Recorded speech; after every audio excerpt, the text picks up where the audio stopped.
Nou weet ik wat landen ben. Ja, nou, dat is, deze stien wat opheegen. Want ja, die weer wat verzakken aan de kant. Maar ja, we laten er zo raar bij nou. En dat is voor de omstanders ik net zo mooi. En we hebben er zelf ook voordeel van, oh. Vandaar.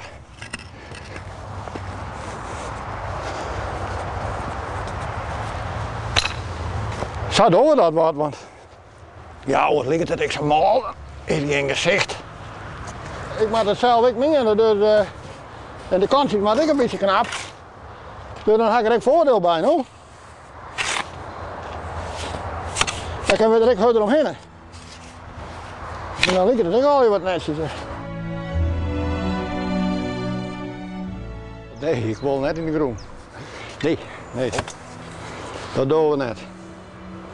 Ik denk dat ik naar het crematorium te gaan. Beter is. Wat schinder. Maar ja, juist voor die sneeuw verzak ik altijd, dus dan laat het ik net mooi hoor. Ik kan het net meer zien hoor. Nee, dat doen we net. Nee. Nou, dit is nu de laatste.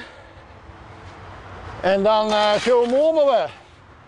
Dan maak ik vanmiddag weer wat door nou. Want ik doe dit in de loop mooi. En ik ging vanmiddag weer naar boven toe, ga ik daar naar een putje. Of naar raad.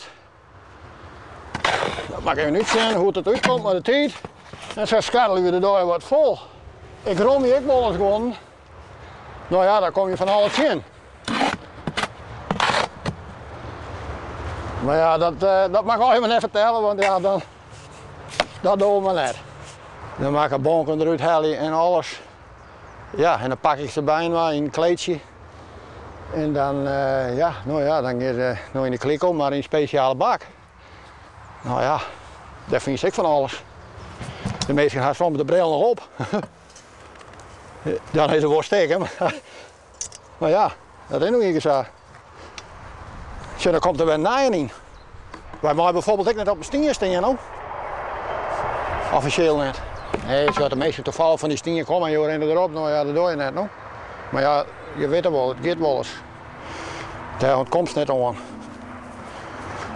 Nou is dat ik tol boer aan en dan maar we eerst maar even eten net. En dan ga je mee om eten, nou.